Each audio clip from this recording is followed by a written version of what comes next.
once again, here's the difference between this fic and Trimkins. We still have a lot of setup that this is doing. Even though it could be summed up as just Dojima adopted Akechi. And we can move on to Persona 4. But this is actually taking the time to set up. And it works here. Why? Because it's taking the time to make us care. It's actually writing something that makes sense in this world. For Trippic, it did not feel like they were the characters. It was just trying to be like, oh, here are the characters. But it's in this world, in my world. Again, like they were not the characters we knew. Let me continue. Chapter 3, Too Good to Be True. Not a star lit up the night sky, drowned out by the endless neon jungle. Signs burned endlessly with vivid colors and logos. Crowds of drunken fools shambled down the streets, packed densely together as they sought out bars, nightclubs, and low hotels. And oh, the distant police sirens signaling another accident or another. The sour scents in the air of gas and neon, paired with the moans from the floor above. Akechi stumbled down the steps of an apartment complex on the back streets. He glanced up towards the windows higher up, eyeing two figures in silhouette, a man approaching a woman. The curtains pulled shut, concealing what came next, but Akechi already knew. He'd known for quite some time, since he made the mistake of one night returning home from the bathhouse early. The thought made him shudder and squeeze his eyes tight, hugging his shoulders in some pitiful attempt to comfort himself. But he had to go, he knew. He had to take the streets of taller, more appalling strangers who pushed and shoved their way around with little regard for children. Had to duck into back alleys when the uniformed officers passed by to avoid being taken from his mama. The lady at the bathhouse would keep him safe. Tall, broad, but always wearing the most gentle smile, she reached down with her large hand and patted him on the head. The one person he could trust on those lonely nights, visible at best and vermin at worst. Would she walk him home? Would she tell him it was okay? Or would he have to shuffle off in the dark, ignoring the shattering of glass and drunken howls that formed a haunting cacophony? Alone. All alone. He was. Akechi woke with a gasp, wide-eyed and breathless. The neon lights and billboards faded to more muted colors. Just plain, simple walls, a powered-off television, a calendar near the door, a warm blanket wrapped around him on the futon that was now his. All of this was his. He didn't have to wander the streets at night. He didn't have to duck into alleys or beg for that woman with her ruby red lipstick and vivid purple hair to hold his hand and take him home, which she obliged whenever she could. Those days were behind him. I'm fine, he told himself. It's been 2 days, and I'm still here.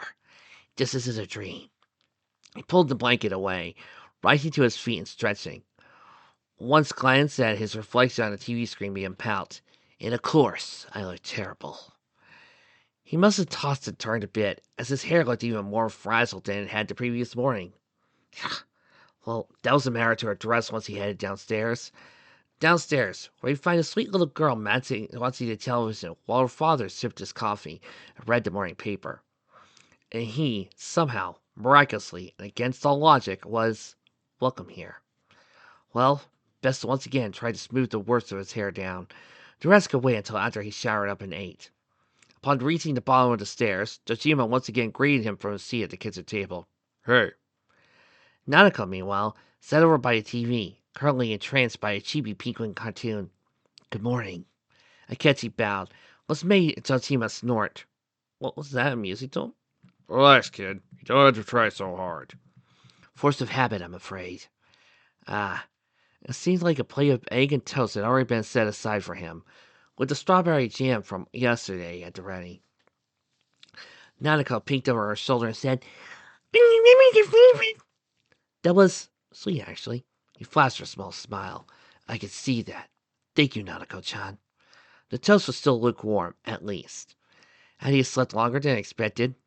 Well, not to be ungrateful, he started munching on the bread. Do you have the day off, Dojima-san? Actually, I was thinking it might be a good idea to take you down to the station. Akechi Tien said Tsujima's words, forcing him to clarify his intentions. No, you're not in trouble. But if anything comes up, it'd be good to know where to find me. How practical. Akechi wasn't sure about visiting a police station. As kind as Tsujima was on an individual basis, he still hardly viewed cops in a favorable light. They wouldn't take him away. Tsujima was one of them, but on the other hand, it did pay to know where his new foster parent worked, in case anything should arise. Ultimately, he relented. Very well. I suppose it could be beneficial. Turning from the TV and the strange penguin's kitchen antics, Nanako approached the table. Oh, that means it benefits you, right? That does, Nanako-chan. I suppose that word is easier to grasp than subversive. Tsushima said, Huh. Your teacher said you performed well at school, but I'm surprised to see a kid your age with such a big vocabulary. I also know how to read a little English. Akechi smirked when Nanako gasped in response. I'm decent anyway. One of those benefits of a bilingual mother. Some of the books she had in their apartment were in English, and one thing led to another. To divulge all that down, though, it felt too soon, too personal. On the practical side of things, however, you get more reading options if you pick up a second language, and English is one of the most common business languages in overseas. Would they praise him? He hoped so. Acknowledgement was a rare treat for him, and this was another way to test the waters with his new foster family. After a moment of silence, Tsushima said, I just don't understand it. A kid like you couldn't find a home that stuck? I'm the adult here, and you're making me jealous. with Tsujima's light tone of voice, Akechi suspected he was being hyperbolic, but the sentiment was crystal clear. Tsushima found this impressive. For some reason, that softened Akechi's smirk, slightly anyway. Then came Nanako, who watched with a strange sort of wide-eyed reverence, as if Akechi ascended beyond the level of mere human. Ah, excellent. Very good. You can get used to this. Now that was an interesting request. Akechi, for all of his intelligence and drive, was hardly a teacher. Language was far bigger than something like mathematics or history as well. And he said yes, though. That could continue granting him favor in his household. That would be useful. It also helped that Nanako was pleasant company. I could try, but it may take some time. I also have to consider age-appropriate curriculum. Josima snarked. Try to not work him too hard, Nanako. He's got school starting up pretty soon.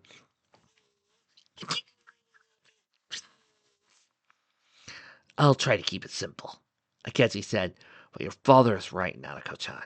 Middle school's more difficult than elementary, and I may end up burying a mountain of homework.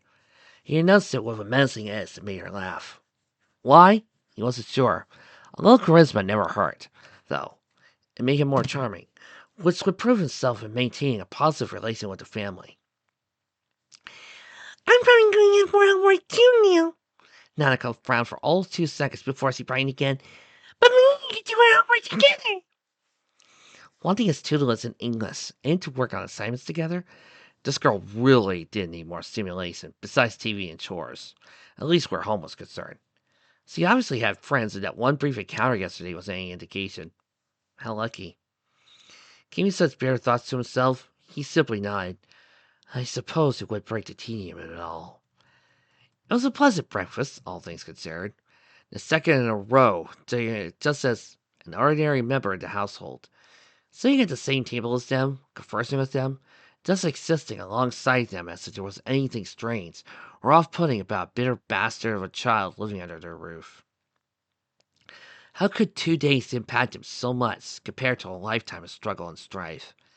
The new life he started was just so painfully picturesque.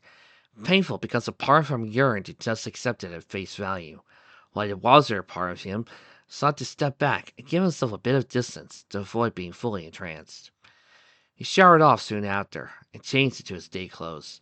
Today, he opted for the long-sleeved collared shirt under the blue argyle sweater vest, with khakis Kanji had selected for him to complete the ensemble. Rather than stop there, he spent the next few minutes in front of the mirror, squinting and agonizing over his hair as he combed it to perfection. He already, hopefully, charmed him at the breakfast table, but today they were going to Tajima's workplace. Professionalism was the key. Once satisfied with his personal hygiene, he made sure to brush his teeth thoroughly and take a spray of cologne for good measure. Akechi struggled out of the bedroom and back toward the kitchen. When he made his glorious debut, Dojima laughed, but not in a jeering, mocking manner, but in an airier, more beauteous fashion.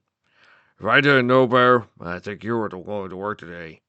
Nanako stood tall, her chin up, and said, "I have to pick the sweater." This earned another brief chuckle from her father. Girl. Akechi decided to roll with it for now. Keep calm, no pouting. This was perfectly fine. Well, they do say dress to impress, and now I have the opportunity to do just that. Best to lay on the gratitude, too, for good measure. Thank you for your generosity. Hey, it's what the money's here for. This was true, but the fact that the money was being used for its intended purpose still felt too good to be true. At any rate, Tajima grabbed his jacket and slugged it over his shoulder. Keep up the good behavior, and I'll see about getting you some allowance. Allowance. Pocket change would be useful, come to think of it. He could use it to start filling the sparse cells of his desk. Perhaps procure a few DVDs to watch in the comfort of his room. Yes, this was an enticing offer. I'll do my best, Dojima-san. They piled into the car before long, enjoying a leisurely drive until the opposing form of the Inaba Police Department closed in. A tall white building around 4 stories high, with multiple cop cars parked out in front. The sight made Akechi lean back in his seat, grabbing the fabric of his pants and drawing a breath. Dojima must have noticed as he said, Hey, take it easy. You're with me, remember? "Yes, Dojima-san, I know." Akechi unbuckled his seatbelt and steadied his breathing. This was nothing he couldn't handle. When Nanako skipped to his side, the tented building escaped with a soft sigh. But what an odd sight they must have been. A gruff-looking detective leading 2 children into the station. The front lobby seemed ordinary enough. There was a seated area with benches against the wall, and a front counter where a woman waited, no doubt to answer inquiries and interesting posters. The most striking being a silhouette of a man's corpse laying down with the text, "No! Drugs!" Akechi made sure to step between said poster and Nanako. As they passed by a bulletin board with a poster showcasing handcuffs, it begged to question how often Nanako came to this place, or was even appropriate for a child her age. To her credit, though, she seemed rather enticed, looking around at everything from the potted plants to the front desk, to the cartoony poster of a mascot otter in a police uniform that at least appeared somewhat more child-friendly. As they wandered, Akechi couldn't help but ask, "Be honest with me, Dojima-san. How often do serious cases arise here?" They could help gauge how much luxury he had to spend time with them, after all, and how would determine how much of a slack Akechi would have to carry in turn. Honestly, they're rare. Most of the time, the worst things we have to worry about are finding somebody's lost cat. The rest of the time... Dojima stopped, averting his eyes. His whole body grew stiff and wizard. Well, that's how you get kids like Kanji Tatsumi on the evening news. "Hang the gossip," Akechi sneered. "I was practically invisible before, and now there's no end to their pity." Nanako looked up at him, blinking slowly. "Can you mean invisible?" "Not really. I'm afraid it's more... Well, you know what metaphors were? They didn't pay attention, and now they pay too much attention." Nanako frowned. "There are a lot of people talking about you in kanji." That's it, The resonance of Dojima's voice spoke volumes. A lot of it is probably restlessness. We're a small town, so whenever something does happen, it feels 10 times bigger. This is going to be an interesting school year, Akechi muttered to himself more than anyone. Now that stopped Dojima from looking at him, opening his mouth to speak again. Suddenly, a shrill voice cut through the silence. "I know, right?" The voice coming in question belonged to a man with messy black hair, a black suit, and a crooked red tie, who gestured enthusiastically with one hand while clutching a cup of coffee with the other. Beside him, a rather irritated-looking officer watched. When that officer spied Dojima, he gave him a look that silently screamed, "Help me." The man beside him didn't seem to notice, or at least didn't care. He just kept yapping, "I totally didn't see you coming in!" Itachi! Tsuchima's cutting remark made this fool, Adachi apparently, fumble to splash his coffee on the poor officer he held hostage. Yelping, Adachi narrowly caught the cup before it could shatter on the floor. Adachi had known him for less than a minute, and he already couldn't stand him. Then that idiot just had to open his mouth again. Dojima-san! He sat up straight, forcing the goofiest of smiles and tearing like an imbecile. Then he just had to look down at Ketchy and Nanako with the same simpleton smile. Well, look at you, bringing kids to work. You're turning into a real family man. You know that? The other officers seemed to know what was good for him, as he scurried off now that Adachi's focus was elsewhere. Jojima undecidedly grumbled, "Good grief." Inside, Ketchy suspected it was literally so. "Did you file the paperwork yet?"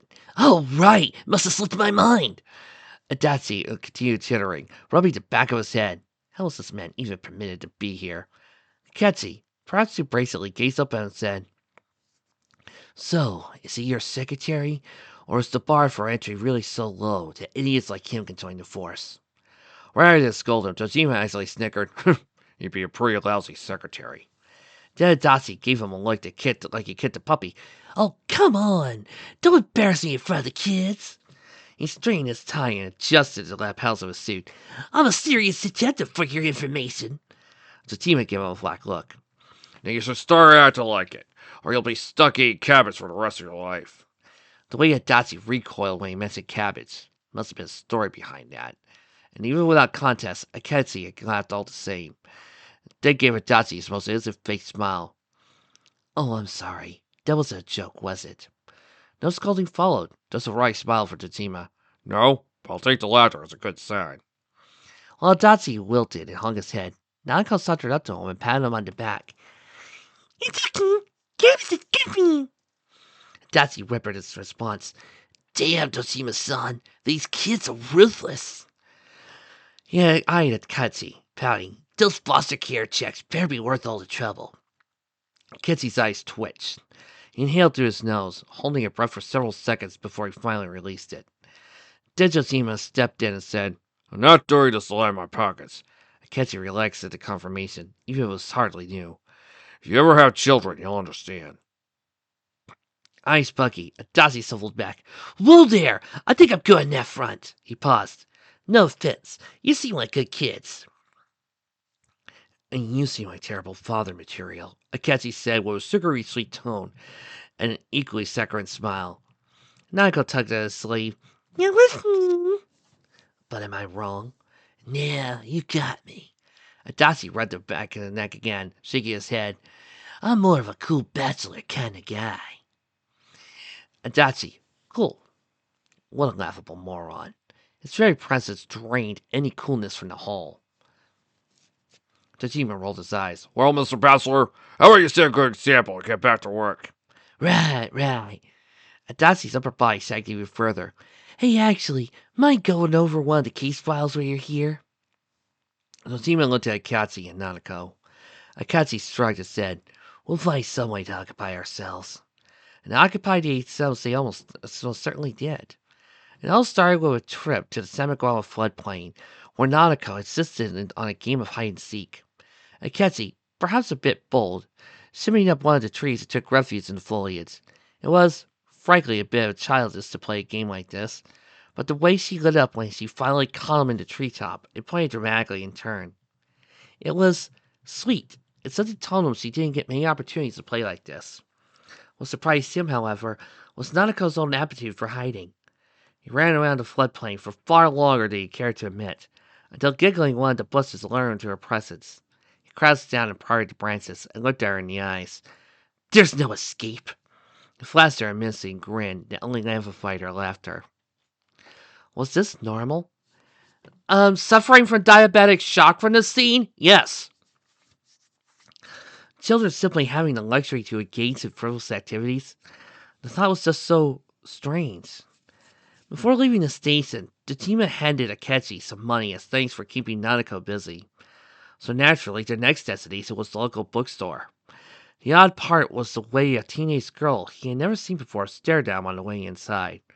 Short black hair, blue hat with a V, and fashion sets that otherwise skewed gothic. Before the long, striped fingerless gloves, the equally striped knee socks, and a black and plaid skirt, just in a platform shoes. Nanako watched her curiously. "Are you new in town?" The girl blushed, turning the other way. Don't worry about it. I'm fine. This is fine. Stupid nose making me walk around like this. Uh, Nose? Akechi almost dared to ask, but decided against it for now. Instead, he nudged Nanako toward the door. Come on, Nanako-chan. It's clear she's been on edge.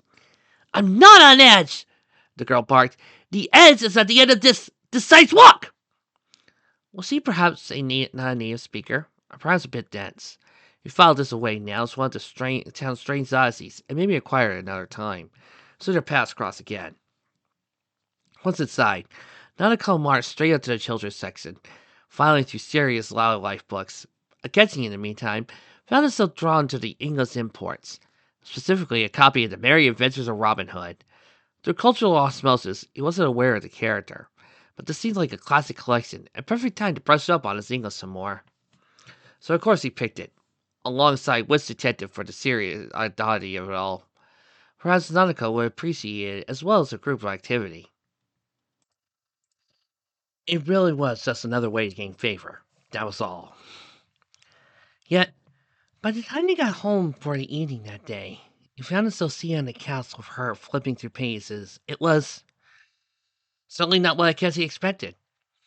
A new girl in town, an awkward encounter with a boy who turned out to be a vampire, an ensuing mystery wrapping herself up in the supernatural. Nanako was absolutely entranced.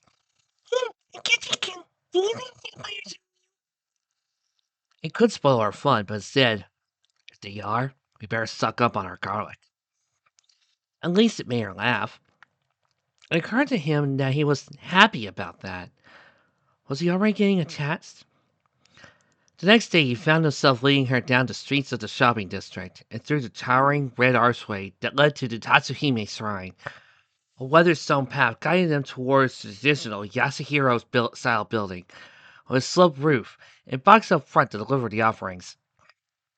On the way, Nanako glanced at the CC statues that lined the path. The lion dogs stood as silent guardians amidst the tranquil trees and shrubs all around them. The surrounding trees rustled in the breeze. A quiet calm washed over the grounds, until Akechi's eyes were locked on a figure sitting in front of the shrines. Kanji-san? He didn't mean to yell, but for some reason he didn't expect a boy like him, clad once again in his leather jacket and black pants, to take refuge in seeing Vista. Oh, hey! Kanji stood up, grinning. Looking good. Ah, right. Kanji hadn't seen him in his new clothes, had he? Today, he chose to wear the green sweater vest with his almond blazer and black slacks. Was he overdressed? Perhaps. But it was a cooler day, and the moist air and cloudy sky suggested that he see rain in the near future.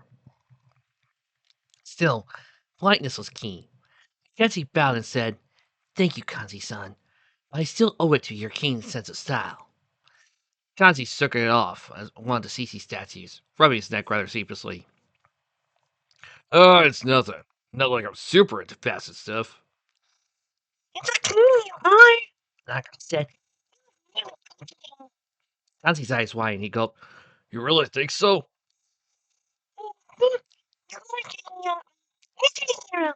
She grinned at Ketchy. Astonishing how she remembered that from their early morning Featherman discussion. That's right, Nanako-chan. An anti-hero, huh? Kanji folded his arms, composure slowly returning. Well, that ain't so bad. Sometimes the darker heroes are the more interesting and relatable. Kanji chuckled, only at the irony of it all.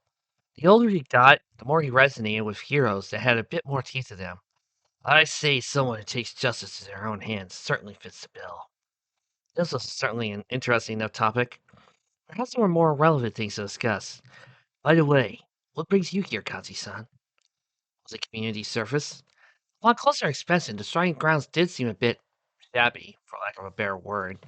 Small clusters of moss growing on the statues, flaking paint along the red fencing that surrounded the offering box, and a light coating of dust here and there. Kanji shrugged and said, I come here sometimes to clear my head. Gives me a break from all the noisy punks who can't mind their own business. It does have a certain atmosphere to it. Yes, the quiet solitude would make for an excellent reading spot on a sunny day. Before you could dwell on that, however, something bustled from nearby. A soft thud hit the shrine's rooftop. Take's focus immediately snapped to the source of the sound. To Akechi's surprise, a fox peered down at him, a lightly scarred face and a frilly red bib around its neck adorned its heart. And its eyes narrowed and its ears flickered. Otherwise, it stood completely still in a statuesque. Of course, Nanako squealed with excitement. "Oh, you fox!" Fox let down, landing gracefully on his feet, trotted up to Nanako to sniff at her. On closer inspection, it held an Emma plaque at its mouth. But where did he get it? What was going on here? The fox moved on from Nanako, approaching Kanji and Akechi. As it moved, Kanji said, Whoa, where'd you come from? "Fox yet."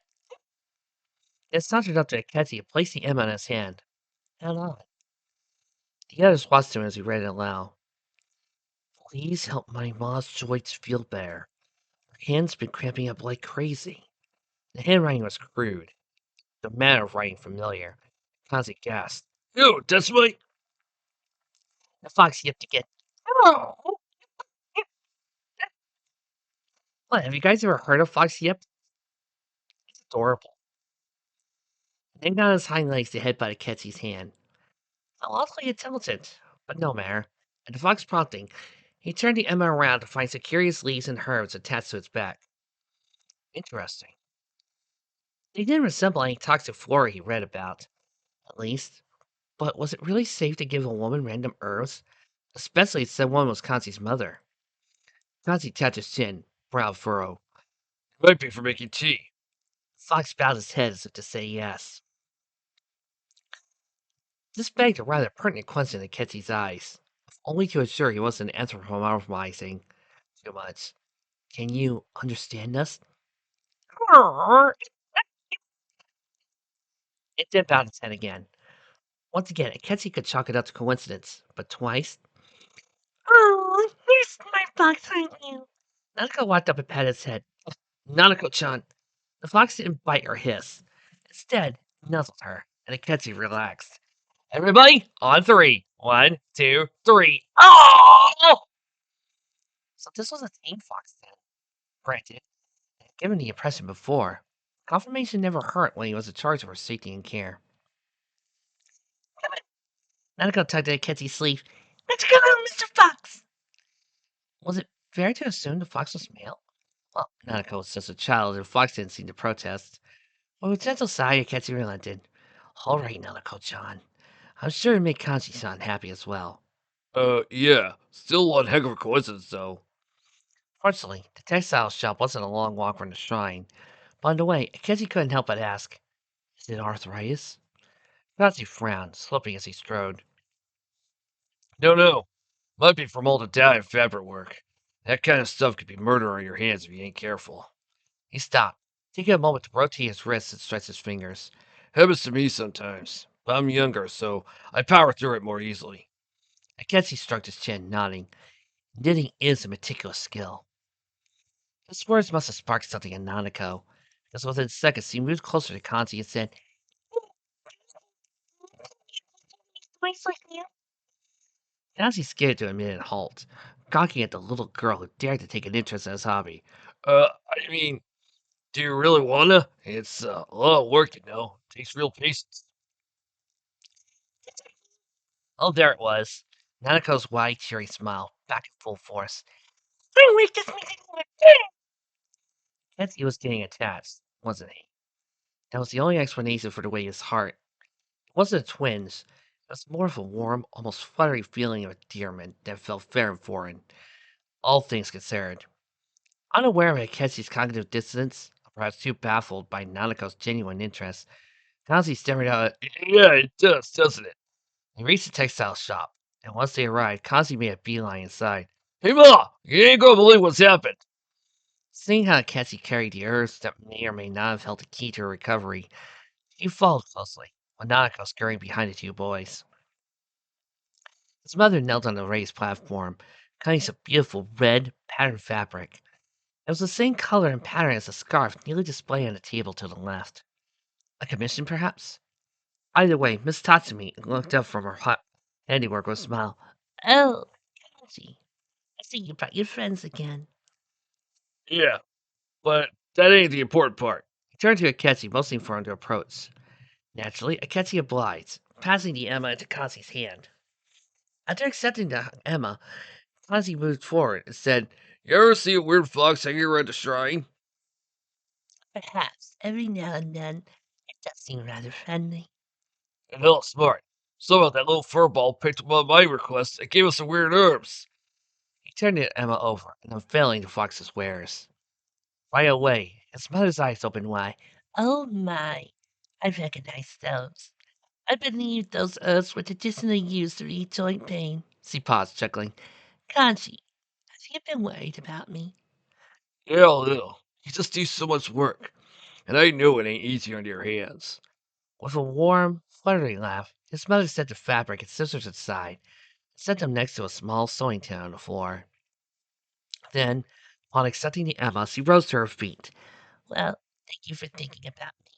Let's see if I can brew us some tea with this." She walked through the door in the back of the shop, and as she disappeared, Kanji heaved a big sigh. Let's hope this works.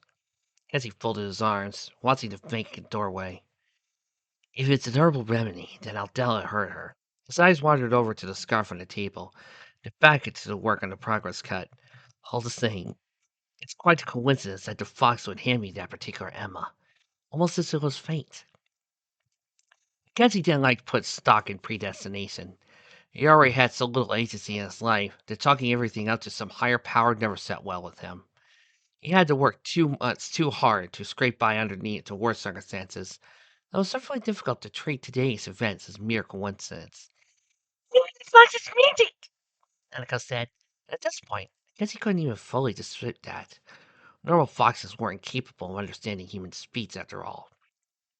There's something very odd about it, no matter how you interpreted the matter. After a few moments, Mrs. Tatsumi returned with 2 steaming teacups in hand. Even though she had mentioned getting tea for more than one person, Kanzi stared as she offered him one of the cups. Hey, those herbs are supposed to be for you, Ma. "Oh, Kanji, you work just as hard on your craft.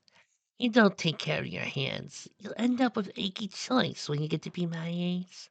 I guess. Kanzi pouted, but accepted the cup. I'm still young. You're the one who really needs it. "Because you're young, it's important to establish a proper regimen for self-care." While the two of them bickered, mostly like Kanzi said, Nanako tugged on Akechi's sleeve once more. "We shouldn't have to boxing out, man." "You could try, I suppose." Akechi was hardly the type to put stock into wishes. He felt so naive. But he kept such thoughts to himself for Nanako's benefit, as well as the mother and son before him. Upon taking a few sips, Mrs. Tatsumi hummed with delight. "Ah, I can already feel the difference." She flexed her fingers and formed a quick prayer stretch. "Go on, Kanzi. It's perfectly safe." Right. After blowing out the tea, Kanzi took a small sip. His eyes narrowed, then widened. Damn, this ain't half bad. "I suppose we'll have to pay our regards to the fox," Kanzi said before bowing to Mrs. Tatsumi. "I wish you the best of luck with your work, Tatsumi-san." Just as Akechi suggested, they returned to the shrine, and Kazi moseyed on over to drop some yen into the offering box. As soon as he did, the fox slipped out from behind the shrine, yipping excitedly, "Yip yip!" Arr! And running around in circles around all 3 of them, and then dashed right up to the offering box, prodding with a paw, then howling. Nanako asked, and the fox once again bowed its head. "This is getting freaking adorable. Please send help." Well, at least it was honest with his intentions. But Nanako didn't stop there. So he rushed right up to the fox and asked, Fox bowed his head again and dashed behind the shrine. This lasted all of a few seconds before it trotted back with a blank Emma. And Nanako accepted it with a quick message. While she returned to the fox, it leaped dramatically onto the roof of the shrine, gave the trio one final look, and then disappeared. The moments that followed, a familiar spark, a familiar shiver, with an irritatingly familiar whisper reached Akechi's ear. "Harmony, the truth, truth, truth." Then everything snapped back into motion. Nanako waved, grinning up at the shrine. "Again soon." Hmm. Hmm. It was probably a worthwhile endeavor to do so. Such a small town with so little to do, and strangely knowing Vulpine deemed him worthy of its presence. If nothing else, it'd be fascinating to study the fox, and understand its intentions and perhaps learn its secrets. There was clearly something supernatural going on in this town. First the cryptic voices in his head, and now Sapient Fox. In the end, I guess he couldn't deny the potential benefits of an alliance. Yes, this may be an avenue to pursue in the future. Kazi nodded. Guess it couldn't hurt to do a little helping. Then at least folks won't think I'm a total punk. Kazi-san. Again with the insecurities. Then again, Akechi was one to talk. You shouldn't worry so much about what others think of you. There'll always be judgmental fools who will never please. Perhaps the advice was somewhat shallow and saccharine. If someone had told him such a thing, he would have scoffed and sneered at their coddling. But to Akechi's credit, Kazi did crack a small smile at the impromptu encouragement. Thanks. But it's friggin' hard to remember that sometimes. I assume it's part of the ostracization. Nanako cut in. Is telling an ostrich? No, Nanako-chan. It means, essentially, Kazi-san may have been, or at least shunned by those around him.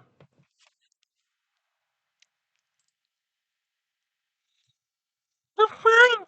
He's nice and he makes toys. He doesn't like toys. Akechi really whined. He could point out how cruel teenagers could be to each other, especially when it came to those who fell outside what was perceived normal. He could go on about how even children could bully and harass other kids, crushing their self-worth and leading them to put up walls around themselves and push others away. He suspected that this happened with Kanji before. His defensiveness around the two of them as well as Yosuke sprang to mind. Ketsu could relate. He recalled one time when his status in the Koseki reached one of his schools, and suddenly everyone looked at him differently. A bastard without real parents. His mom must have been an irresponsible slut in... No, not now. Deep breaths. That was then. 'Twas in the past. He was safe now. He had comfortable enough company. Things were different. Once he regained his composure, he said, some people don't appreciate the talents of those who are different, Nanako-chan. Those who raise their voices and act out. It's unpleasant, but it can't happen. Mm. She fell silent for a few moments, walked up to Kanji and hugged him, yearning at help for her troubles. It's okay. I still think you're cool. Ugh. Ah, there it was. The return was transparently flustered blush. Gulping, he tentatively patted her head. Thanks. Best get used to it, Kanji-san. I guess he couldn't hide his smirk. I've only known Nanako-chan for 4 days, already proving to be an endless beacon of positivity. For better or worse, it can still be a bit overwhelming. She's a cute kid. He very awkwardly returned the hug, though Nanako pouted for some reason. I'm not cute! She's okay. You're a cool kid. That works! Kazi tittered. Probably would have rubbed his neck if he weren't hugging a little girl. Just don't go telling people I freaked out like that, or I'd never hear the end of it. Yes, he really was insecure. Still, Nanako didn't seem to care, as he withdrew the hug and said, knock it off! But does he even want two younger children to come to his defense? This is all rather silly, but best not disappoint. Anyone who judges Kazi-san is a fool. End of story. It would be rather cold not to defend the one who saved him after all. Eventually they parted ways once again, and returned to the Dojima household after picking up a large sushi bento for Junes. Once Dojima walked through the door, Nanako immediately rushed to greet him. Dad, it's all functioning! Really? He wore a heavy smile as he hung up his coat and set his Junes back on the kitchen table. Sounds like you had a pretty eventful day. Eventful, but pleasant enough, I guess he said, and he moved to the kitchen and grabbed plates and chopsticks for them all. I assume work was more of the same. Yeah, a few minor noise complaints. Had to track down a missing dog. Dojima followed Kessie to the table and grabbed her remote as he sat. I thought you whined about how slow it's been, but no news means no crimes. Once everyone selected their share of sushi, all eyes turned to the news. That Miyumi Yamano woman appeared on the screen again, standing outside the Junes building. Love it or hate it, there's no denying that Junes has reshaped the way our citizens carry out their daily lives. Tonight, We're here to ask students customers what it is about this superstore that has the whole town talking. Nanako perked up at the sight of her favorite store, responded to the TV as Miss Yamano could hear her. It's everything. Tsuchima nodded. Yeah, it's definitely changed this town one way or another. Which reminds me. He got up, grabbing the curious bag in the kitchen before returning to Akechi's side. I got something for you. Akechi nearly dropped a piece of fatty tuna in the chopsticks. A gift? After everything else? Taking him in, giving him a room, giving him the funds to buy clothes and simply tolerating him these past few days. Akechi's throat tightened. He gulped, and then placed the sushi in his mouth, just in case whatever weighed in that bag made him truly fumble his chopsticks. When Dojima placed his new cell phone, still in his packaging, on the table beside Akechi, his chopsticks clattered against his plate. He at least chewed his tuna before swallowing it down. The next several moments he just stared. This was not a cheap gift. For Dojima to have trusted with something so expensive. "I don't understand," was all he could say. Not that Dojima seemed to mind. He returned to his side of the table, leaving the new phone by Akechi's side. Now that you're living with us, it's important that we keep in touch. It's a small town. You never know what'll happen around here. He glanced across the table at his daughter. And you've been doing so much for Nanako these past few days. Akechi never had the luxury of his own phone. His mother, always struggling to make ends meet, only afforded him meager gifts spread between birthdays and Christmas. So many of his belongings had come second-hand from donation shops. Their old apartment only had a single television and a handful of movies. Books were cheaper, at least, but left him with few opportunities to engage in the sort of hobbies more common to children his age. But now he sat in a well-furnished living room, in a house with multiple televisions and a certain warmth that, while imperfect, still felt picturesque. Tsushima handed him a cell phone. He trusted Akechi with his daughter's safety. So perhaps it wasn't a mere ruse. Tsushima acknowledged Akechi, appreciating him. Akechi reached for the package, hands trembling, and he just barely managed a breathless arigato. Then, as if he wasn't being tough enough time with grappling his emotions, Nanako came over and hugged him. His whole body froze. She meant well. She was sweet, positive, perhaps even delightful. But the sudden contact, on top of everything else, was so much. In the end, he just patted her shoulder awkwardly while she said, "I'm really happy you live with us. You feel loved." Ah, that's good to hear. His voice is still so strained. How embarrassing. But then, it felt all too good to be true. Too easy. Like the other shoe could drop at any second. Like he'd wake up and all this would be gone. All right, Nanako, give us a space. Dojima said. And Akechi hated how grateful he was when Nanako returned to her plate of sushi. They remained quiet over the rest of dinner. In time, Nanako went up to bed. Akechi almost followed her up the stairs with an unopened cell phone still close in hand. When Dojima said, Hey, got a minute? Akechi about face, finding Dojima on the couch. Once quietly, calmly, as if waiting for Akechi to make the next move. After a few seconds spent staring, he took two small, tentative steps towards the couch. Of course, Dojima-san. Dojima spoke again. His voice was low and subdued. His expression was difficult to read, save for a slight wrinkle in his brow. I just want to make sure this isn't overwhelming for you. Nanako's a good kid. I don't think she understands just how hard it is to walk away from a traumatic experience. You've had no sorts of those. That's right. You have had access to a case file. How much do you know? The subject can't really come up these last few days. So much has happened, it nearly slipped Akechi's mind. Dojima seemed happily to oblige. I know you lost your mother to suicide. I know the kind of work she did. Akechi flinched, bracing himself for the hostile judgment. I also know that the women who work in red light districts aren't in it for the thrills. Dojima understood? He understood? Akechi fell silent, eyeing the floor. The whiplash between expectation and reality was so much to bear. Why had no one viewed his mother with such compassion when she lived? Why did she have to suffer so much he couldn't bear living any longer? Dojima continued. That father of yours is a piece of crap for leaving you behind. I might not know who he was or why he walked out on you, I'm not so blind to ignore that you had a complicated relationship with dads. Mackenzie's nails stuck into his palms. His fists trembled. Finally, he managed to choke out a few words. I wish the man who had cursed my mother was half the man you are. Oh, come on, you're a curse. Mackenzie wheezed out a pitiful laugh, looking at Jojima with a smile so stiff it ached. Aren't I? My own mother favored death over her own child.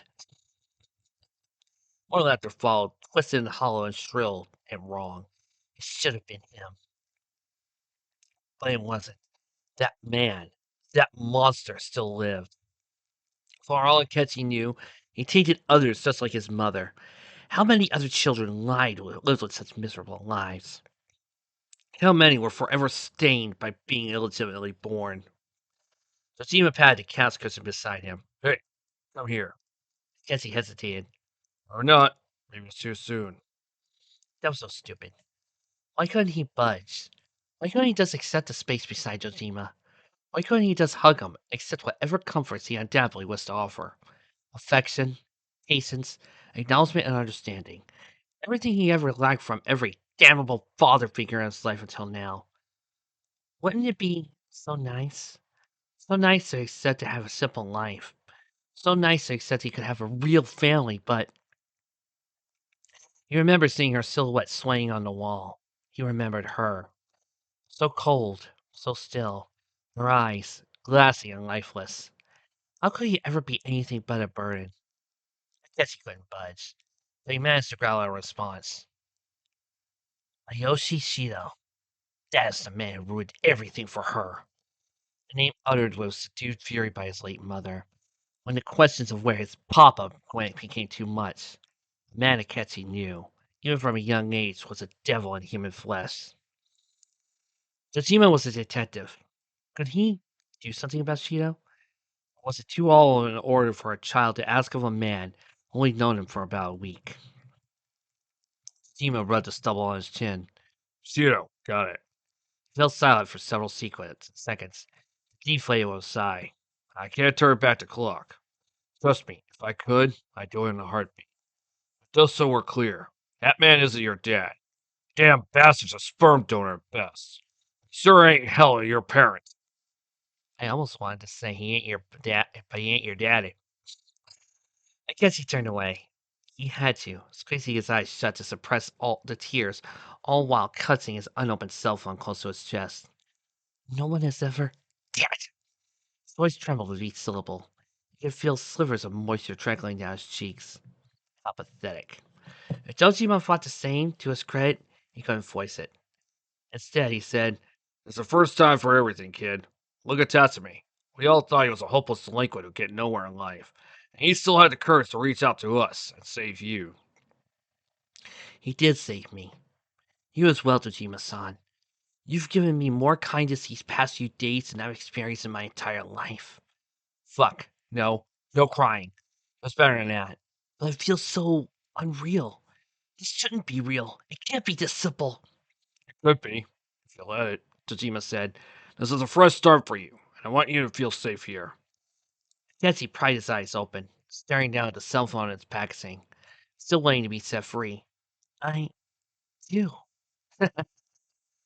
Oh, at least it was laughter and not sobs. You wouldn't lock the door and leave me to by myself in the rain. You wouldn't abandon me for your own convenience, because astonishingly, a child is more easy way to attain state funding. Finally, met Jotima's gaze again, calm was gradually craving him. You wouldn't spoil me so much in so little time. This was merely a means to an end. So I will choose to trust you for now. He really just said that out loud, didn't he? The words simply spilled out of him without much thought. Then Josima just smiled, warm, understanding, patient, probably more patient than Akechi deserved. Glad to hear it. So what came next? What was Akechi supposed to say or do now? It seemed Josima had ideas. As he checked his wristwatch and said, Why don't you get some rest? It's been a long day for all of us. it had been a long day, in the middle of a long week. Everything had happened so fast. Too fast? Perhaps. But it was nice. Akechi took a deep breath. Of course. he said, as made his way toward the stairs. Before descending, he placed his free hand on the wall. Good night, Josima-san. Night, kid. Strangely, as Akechi made his ascent, landline rang out of the blue. He made up a few steps, but curiosity got the best of him. He stopped to listen, if only for a moment. Hello? Kojima residence. Josima paused. Oh, hey, it's been a while. How have you been? That's a personal call. Perhaps an old friend or family member. It probably didn't concern Akechi, so he continued his climb. So you're going abroad? I see. Yeah, things have been interesting over here. We got a new foster kid staying with us. I think he's finally starting to settle in. He sounded so relieved. Then again, Akechi couldn't blame him. In their conversation, any doubts of Jojima's genuine care, Akechi had essentially shattered. But with Jojima so calm, with this call doubtlessly personal, he chose to continue towards his room.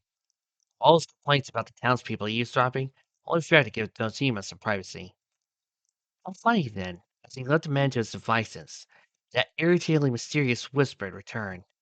Hierophant, sever the shackles of your past. Betsy fell toward the wall, catching himself with his fist. How irritating. What does this even mean? In the end, he simply settled to bed, letting such thoughts slip from his mind. Dojima sat at the kitchen table, rubbing his temple with his free hand. Right. So he needs a place to stay for the year. And right after taking Akechi, it wasn't that Dojima couldn't handle another kid, especially an older teenager. Well, he only just gotten through to the kid. It had been a solid few days, but Akechi had barely settled in, barely accepted his status quo. This would change everything. Jojima's sister replied, I know this is the last minute, but your family wrote, Taro. I think you would be a much happier in about than any of the alternatives. Yeah, I know. Happy to have him. If he stays here with us, we're going to have to figure a few things out. The foster kids, I think about this. rescued him from an abusive household, so he's slow to trust. We need some time to talk to him, make sure he knows we aren't going to replace him. Oh, that's right. The news report said something about that. Oh, keep it track. We're going to send our kid to stay with you, and we need to know what's going on in your neck of the woods. That means making sure you're staying out of trouble, too. Very funny. Then again, that was hardly new for the two of them. They used to butt heads all the time when they were kids. School starts on April 12th. That should give me a few days to talk to the kid, get a plan together. I'm sure you won't mind. He spends so much time alone, and it'll be good for him to have some other kids to keep him busy. Yeah, might be good for Goro to have an older role model, too. Not that Kaji hadn't shown an impressive turnaround, but having another responsible young man in the house would help on those so nights Sajima couldn't make it home. So, That sounds like we need to finish finalizing the transfer to Yasukami High. yeah, and I'll figure out how to break it to Akechi. If it was just Sojima and Nanako, easy enough. How could Goro handle it? They still have a few days to work it out, but Dojima couldn't just stall. As he wrapped up his conversation with his sister, Dojima stared at the stairway. He could only hope the boy would understand.